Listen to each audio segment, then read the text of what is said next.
So we'll wait a few more minutes. If you have any questions you want to ask, you mentioned last night you had a question. Oh yeah, what was it?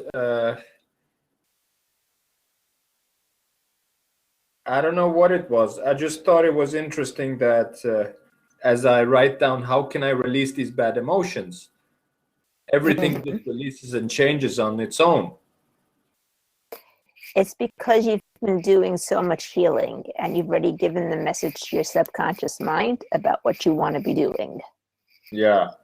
It's like someone who just came off the street and hasn't worked in the healing themselves, ever. And they said, how can I release these emotions? They wouldn't be able to do it.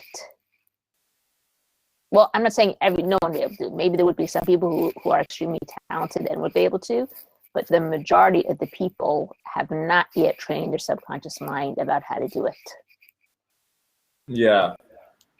But Robert tells us about the smarter part of ourselves, and he shares about the first time he asked a similar question and his problem just were flipped and changed. Yes, but I think that was after he already did a lot of studying in the field. Mm-hmm. It wasn't just at the very beginning. I mean, he started relatively early. From he was like 15 years old or something. He was reading through those books of Encyclopedia of Psychology, which is, I think it was his grandmother who got for him. Yeah. So he's been working on this stuff for a long time. I mean, But don't you think the subconscious, an amazing system. Don't you think the subconscious already knows before we even learn it?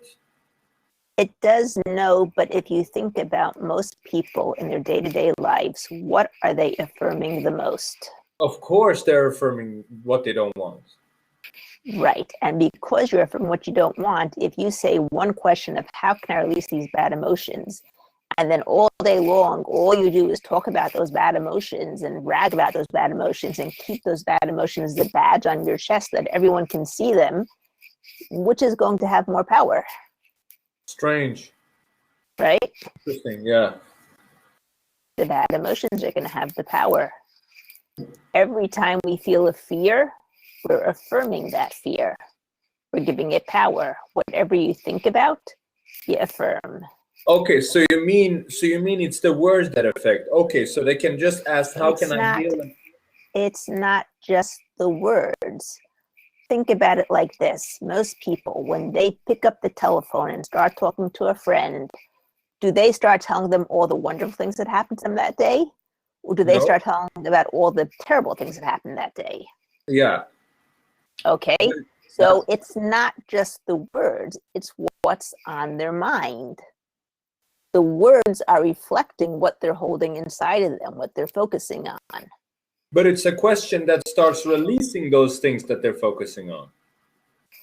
Yes, but if you say one question of how can I release these emotions, and then the whole rest of the day you spend affirming those emotions, which one has the bigger power? I don't know. Of course, the bad stuff, but I'm thinking, how can I release these bad emotions is like a round of tapping. If it releases whatever it releases. Yeah, but one round of tapping when you don't have any aim to it, really, as compared to a whole day of affirming the bad emotions, isn't going to have that much effect. Okay, I don't understand. What don't you understand about it? I'm trying to process what you're saying. You're at a point from everything that I've seen on your posts, from everything that we've ever discussed, that you're at a point right now where your whole life is geared towards healing yourself. Okay? Yeah. You're putting healing as the first priority. And if healing means not talking about the bad stuff, you're not going to talk about the bad stuff. If healing means, how do I let go of these bad emotions? You're going to let go of those bad emotions. That's the aim that you have set for yourself. Most people, So you mean that if someone would, on one hand, okay, they would aim and heal a little piece with this question, they would heal whatever it heals. But then they spend 8 hours affirming what they don't want, it doesn't lead to much healing because they're increasing the pile. And then they're increasing the pile by 5 meters, they're releasing 20 centimeters by asking the question. Okay, remember one other thing, and that's when you say to yourself, oh, I wish I could have $1 million, or let's have a better example. I wish there was a big elephant in my living room. Would you really want that elephant to appear in your living room at that moment? No. No, right? It takes time from the time that you start the process till it actually starts happening. Mm-hmm. So if you say, I'm going to start my healing process today. Okay, how can I let go of all these bad feelings? And then you spend the next 8 hours on the phone with your friends talking about all the bad things that happened to you that day, or the day beforehand, or the week beforehand, or the month beforehand, or the year beforehand. Okay? That one sentence that you asked at the beginning, as Abraham Hicks would say, is shooting off a rocket into your vortex of healing. But it's not going to show up that moment. It's not going to show up that second. It has to build up. It's a process till you start seeing it happening, right? Mm-hmm.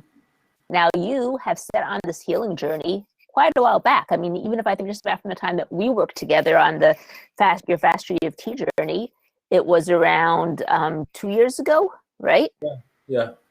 You've been spending at least 2 years, if not more, on this healing journey, putting your aim as healing yourself, getting rid of all your bad stuff. So when you say today, how can I let go of all these bad emotions, or how can I let go of this bad feeling?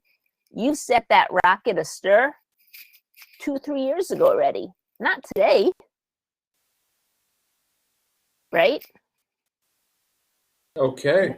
You already have an idea of how to do it. Your mind knows how to do it. Your mind has done it over and over and over again, almost on a daily basis. It knows how to do it. You've given it the right program. You've given it the right instructions. A computer is extremely smart. A computer can do tons of things if it has the right instructions. Yeah. You put the right programs in. You're not going to be able to edit photos if you're inside of Word, right? Okay. Even if you have something like GIMP inside your computer, if you're not using GIMP, you won't be able to edit the photos if you're in Word, correct? Yeah. Okay. When you are in your bad stuff, even if your mind has the knowledge of how to let go of the other stuff, that bad stuff, and on some sort of conscious level, you want to let go of that bad stuff, you're not using that program. You're using a different program. You're using the program that's affirming the bad stuff. Okay. Does that make sense to you? It makes sense because there's a logic to it.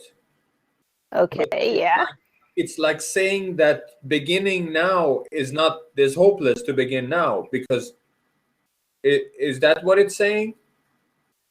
No, it doesn't say beginning now is hopeless. What it says is begin now and you're going to start the process of changing your life.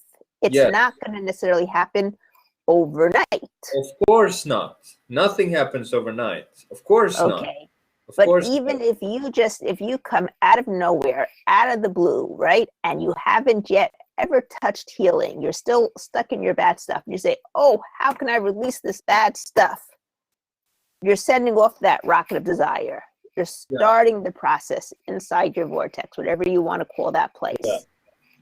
But then you spend the next 8 hours affirming all that bad stuff, complaining about it, because misery loves company.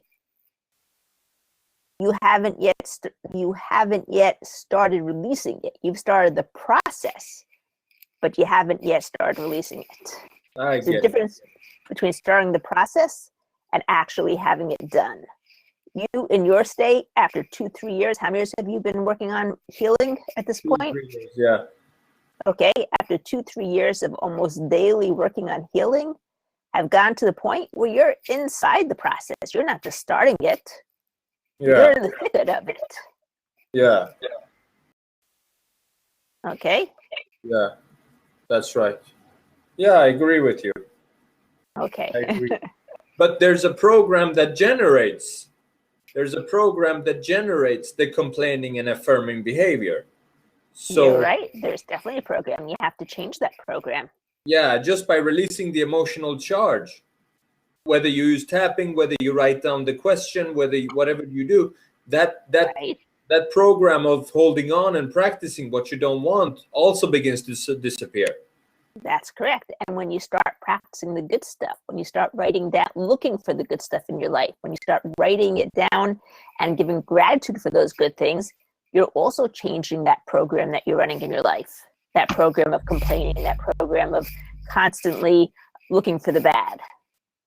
All Yeah. my clients that I work with, their homework is to look for every week for all the good things that happened to them that week, and then to write it down, because very often they'll say, oh yeah, there were some good things, I just can't remember what they were now. So I told them, write it down. You see a good thing, write it down on the spot. I want to hear all those good things at the beginning of next week. And it's not just to give me that good feeling, oh, I did something, I accomplished something last session.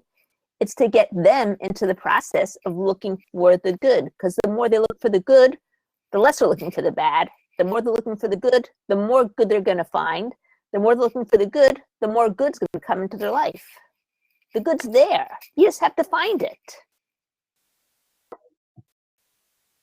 Understand? Mm-hmm. Don't forget, if you like this video, leave a like down below, subscribe to my channel, or subscribe to my newsletter. The address is right down below over there. Have a great week.